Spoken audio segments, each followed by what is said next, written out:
റോഷിപാൽ, ഇപ്പോൾ അന്വേഷണ സംഘത്തിന്റെ മുന്നിലേക്ക് പരാതികളായി അല്ലെങ്കിൽ കൂടുതൽ വിവരങ്ങളായി ഇക്കാര്യങ്ങളെല്ലാം പുറത്തേക്ക് വരികയാണ്. ഇപ്പോൾ ആ പെൺകുട്ടി തന്നെ നൽകിയത് കൊണ്ടാണല്ലോ എല്ലാ മാധ്യമങ്ങളും, റിപ്പോർട്ട് അടക്കമുള്ള എല്ലാ മാധ്യമങ്ങളും ഇപ്പോൾ ഈ ഓഡിയോ ടെലികാസ്റ്റ് ചെയ്യുന്നതും. ഇവിടെ ആ പെൺകുട്ടി നിയമപരമായി നീങ്ങുന്നില്ല എന്നത് മാത്രമാണ് രാഹുൽ മാങ്കൂട്ടത്തിൽ ധൈര്യത്തോടെ ആവർത്തിച്ച് പറഞ്ഞുകൊണ്ടിരിക്കുന്നത്. ഇന്ത്യൻ നീതിന്യായ വ്യവസ്ഥയ്ക്ക് മുന്നിൽ ഞാൻ തെറ്റുകാരനല്ല, അതായത് രണ്ടുപേർ തമ്മിലുള്ള ഇഷ്ടത്തിനിടയിൽ ഉണ്ടായ ഒരു ഗർഭം എന്നുള്ള രീതിയിലാണ് രാഹുൽ മാങ്കൂട്ടത്തിലും അയാളെ അനുകൂലിക്കുന്ന ആളുകളും ഇതുവരെ പറഞ്ഞുകൊണ്ടിരിക്കുന്നത്. പക്ഷേ ഈ കാര്യത്തിൽ ഈ പെൺകുട്ടിയോട് ഗർഭിണിയാകണം എന്നുള്ളത് തന്റെ കൂടി ആഗ്രഹമാണ് എന്ന് പറഞ്ഞുകൊണ്ട് കൃത്യമായി പറഞ്ഞിട്ടുണ്ട് എന്നുള്ള ചാറ്റ് ഇപ്പോൾ മുന്നിൽ കാണുകയാണ്. ഈ പെൺകുട്ടി പരാതി നൽകാത്തത് എന്തുകൊണ്ടാണ്? ആ പെൺകുട്ടിയെ ബന്ധപ്പെടുമ്പോൾ അവർ പറയുന്നത് എന്താണ് റോഷിപാൽ? സുജയ്, ഏറ്റവും പ്രധാനപ്പെട്ടത് രാഹുൽ മാങ്കൂട്ടത്തിൽ പലതവണ ഭീഷണിപ്പെടുത്തിയാണ് ഗർഭഛിദ്രത്തിന് പെൺകുട്ടിയെ വിധേയമാക്കിയത്. ആ മരുന്നുൾപ്പെടെ എത്തിച്ചത് രാഹുൽ മാങ്കൂട്ടത്തിലെ വിശ്വസ്തനായ ഒരു സുഹൃത്താണ് എന്നതടക്കം നമ്മൾ ആ സമയത്ത് വിവരം പുറത്തുവിട്ടതാണ്.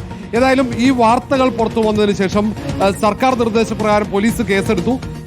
പക്ഷേ ഈ പെൺകുട്ടി മൊഴി നൽകാൻ തയ്യാറായിരുന്നില്ല. അതിന് കാരണം ഒന്ന്, നേരത്തെ രാഹുൽ മാങ്കൂട്ടത്തിലുമായി ബന്ധപ്പെട്ട ആരോപണങ്ങൾ പുറത്തു വന്നപ്പോൾ ആദ്യം വെളിപ്പെടുത്തൽ നടത്തിയ പെൺകുട്ടിക്കെതിരെ ഉൾപ്പെടെ ഉയർന്ന ഈ ഫേസ്ബുക്ക് ആക്രമണമാണ്.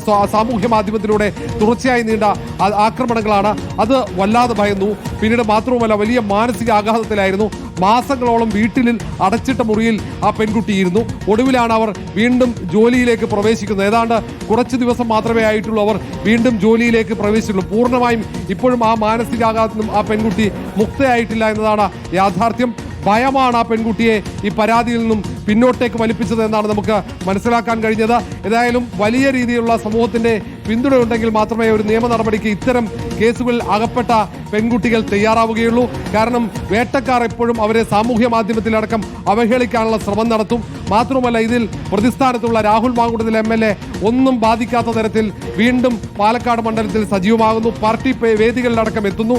നേതാക്കൾക്കും മന്ത്രിമാർക്കുമൊപ്പം വേദി പങ്കിടുന്ന ഒരു സാഹചര്യം. സ്വാഭാവികമായും ഈ ഇരയായ പെൺകുട്ടി അതിൽ ഭയന്നു എന്നതാണ് നമുക്ക് മനസ്സിലാക്കാൻ കഴിയുന്നത്. ഏതായാലും ഇനി പരാതിയുമായി പെൺകുട്ടി മുന്നോട്ട് വരുമോ എന്നതാണ് കാത്തിരുന്ന് കാണേണ്ടി വരിക. ഏതായാലും അങ്ങനെ ചില ആലോചനകൾ നടക്കുന്നുവെന്ന സൂചനകൾ കൂടി പുറത്തു വരുന്നുണ്ട്.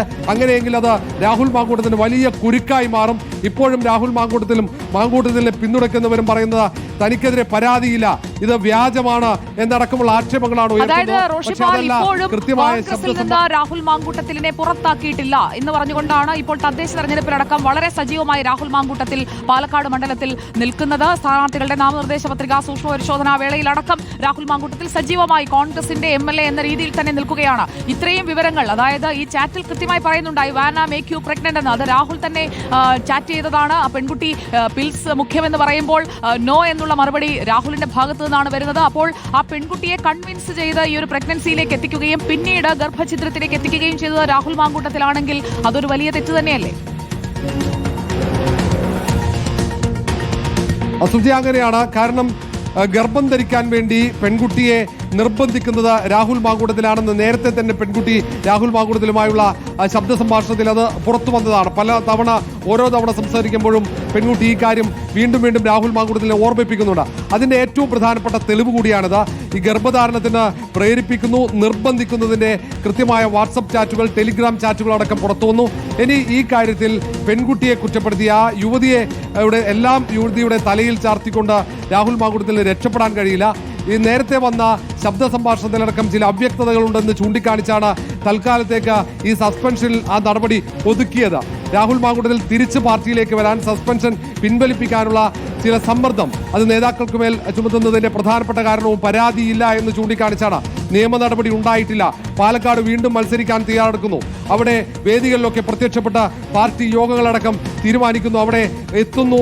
മാത്രവുമല്ല, സ്ഥാനാർത്ഥികളെ അടക്കം തീരുമാനിക്കുന്ന പ്രധാന യോഗങ്ങളിൽ രാഹുൽ മാങ്കൂട്ടത്തിൽ പങ്കാളികളാവുന്നതിൽ മറ്റ് പ്രധാന നേതാക്കൾക്ക് അസംതൃപ്തിയുണ്ട്. പ്രത്യേകിച്ച് ഒരു പെൺകുട്ടിയെ പീഡിപ്പിച്ച, ഭീഷണിപ്പെടുത്തി ഗർഭഛിദ്രത്തിന് വിധേയമാക്കിയ ഒരു ആ വ്യക്തി വീണ്ടും പാർട്ടി വേദികൾ എത്തുന്നത് അത് പാർട്ടിക്ക് ദോഷം ചെയ്യുന്ന വിലയിരുത്തലാണ് ഭൂരിഭാഗം നേതാക്കൾക്കുള്ളത്. അതേസമയം തന്നെ പെൺകുട്ടി പരാതി നൽകാത്തത് രാഹുൽ മാങ്കൂട്ടത്തിന് ഒരു സംരക്ഷണമായി മാറുകയും ചെയ്തു. ഏതായാലും ഏറ്റവും പുതുതായി വന്നിരിക്കുന്ന ആ ശബ്ദം അത് ഗർഭം ധരിച്ചതിന് തൊട്ടു പിന്നാലെയാണ്. ആ ഗർഭം അത് സ്ഥിരീകരിച്ചതിന് തൊട്ടു പിന്നാലെയുള്ള ശബ്ദമാണ്.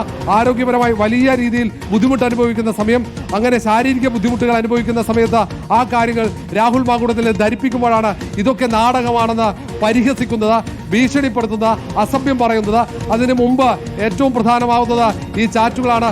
ഈ പെൺകുട്ടിക്ക് ഗർഭം പോലും ഇല്ലെന്ന് രാഹുൽ മാങ്കൂട്ടത്തിലുമായി ബന്ധപ്പെട്ട നേതാക്കൾ പോലും ഞാൻ ഉൾപ്പെടെയുള്ള മാധ്യമ പ്രവർത്തകരോട് പലപ്പോഴും സ്വകാര്യ സംഭാഷണത്തിൽ പറയുന്നുണ്ട്. അതിൽ പ്രധാന എല്ലാ രേഖകളും ആ പെൺകുട്ടിയുടെ കയ്യിലുണ്ട്. ആ പെൺകുട്ടിക്ക് ഇങ്ങനെ കല്യാണം കഴിക്കാമെന്ന വാഗ്ദാനം ഉൾപ്പെടെ നൽകിക്കൊണ്ട് അവരുള്ള സൗഹൃദത്തിനിടയിൽ ഉണ്ടായ ഈ ലൈംഗിക ബന്ധം അതിൽ നിർബന്ധിച്ച ഗർഭം ധരിപ്പിക്കുന്നതാണ് ഇതിലൂടെ തെളിയുന്നത്. എന്നിട്ട് ആ പെൺകുട്ടിയെ പൂർണ്ണമായും കൈയൊഴിയുന്നു. ആ പെൺകുട്ടിയോട് അവിടെ ബന്ധം അവസാനിപ്പിക്കാനുള്ള രാഹുൽ മാങ്കൂട്ടത്തിന്റെ ശ്രമം നടന്നു എന്നതിന്റെ തെളിവുകൾ നേരത്തെ പുറത്തു വന്നതാണ്. അതൊരു പെൺകുട്ടിയോട് ഇങ്ങനെയും പെരുമാറാൻ ഒരു മനുഷ്യന് കഴിയുമോ എന്നതാണ് ഒരു ചോദ്യം. ഏറ്റവും മോശമായ രീതിയിൽ ആരോഗ്യസ്ഥിതിയുള്ള ഘട്ടത്തിലാണ് പെൺകുട്ടിയോട് രൂക്ഷമായ ഭാഷയിൽ അങ്ങനെ ഭീഷണിപ്പെടുത്തുകയും കൊല്ലുമെന്ന് പോലും ഭീഷണിപ്പെടുത്തിയ ശബ്ദം നേരത്തെ റിപ്പോർട്ടർ തന്നെ പുറത്തുവിട്ടതാണ്. അങ്ങനെ ഏറ്റവും മോശമായി അപമര്യാദയായി ഒരു പെൺകുട്ടിയോട് പെരുമാറുന്നയാൾ ഇപ്പോഴും MLA ആയി പാലക്കാട് തുടരുന്നു എന്നതാണ് ഏറ്റവും വലിയ നാണക്കേട്. അതുകൊണ്ട് ഇനി കോൺഗ്രസ് ഈ കാര്യത്തിൽ എന്ത് തീരുമാനമെടുക്കുമെന്നത് പ്രധാനമാണ്. ഒരു തെരഞ്ഞെടുപ്പ് ഘട്ടത്തിലാണ് കോൺഗ്രസിനെ പ്രതിരോധത്തിലാക്കുന്ന രീതിയിലുള്ള ഏറ്റവും പ്രധാനപ്പെട്ട ശബ്ദങ്ങളൊക്കെ പുറത്തു വരുന്നത്. പെൺകുട്ടി ഏതായാലും ഇനി പരാതി കൊടുക്കുമോ എന്നത് പോലീസും കാത്തിരിക്കുന്നു. ക്രൈംബ്രാഞ്ച് ഈ കാര്യത്തിൽ ഏതാണ്ട് പ്രധാനപ്പെട്ട ആളുകളുടെയൊക്കെ മൊഴി രേഖപ്പെടുത്തിയതാണ്. ഇനി ഇതിൽ ഇരകളായ പെൺകുട്ടികളുടെ മൊഴി കൂടി ലഭിച്ചു കഴിഞ്ഞാൽ ഈ കാര്യത്തിൽ തുടർ നടപടികളിലേക്ക് ക്രൈംബ്രാഞ്ച് സംഘത്തിന് പോകാൻ കഴിയും. ഡിവൈഎസ്പി ഷാജിയുടെ നേതൃത്വത്തിലാണ് അന്വേഷണം നടക്കുന്നത്.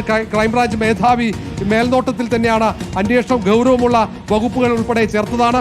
ഏറ്റവും ക്രൂരമായ രീതിയിൽ ഒരു പെൺകുട്ടിയോട് ഈ MLA രാഹുൽ മാങ്കൂട്ടത്തിൽ പെരുമാറിയതിന്റെ ഏറ്റവും വ്യക്തമായ തെളിവുകൾ ഒടുവിൽ വന്നിരിക്കുന്നു. പുതിയ തെളിവുകൾ വന്നിരിക്കുന്നു. അതും ഗർഭം ധരിച്ച് എന്ന് അറിയിച്ചതിന് തൊട്ടുപിന്നാലെ ഏറ്റവും അടുത്ത ദിവസങ്ങളിൽ അത് ശാസ്ത്രീയമായി തെളിഞ്ഞതിന്റെ തൊട്ടുപിന്നാലെ നടന്ന ശബ്ദമാണ്.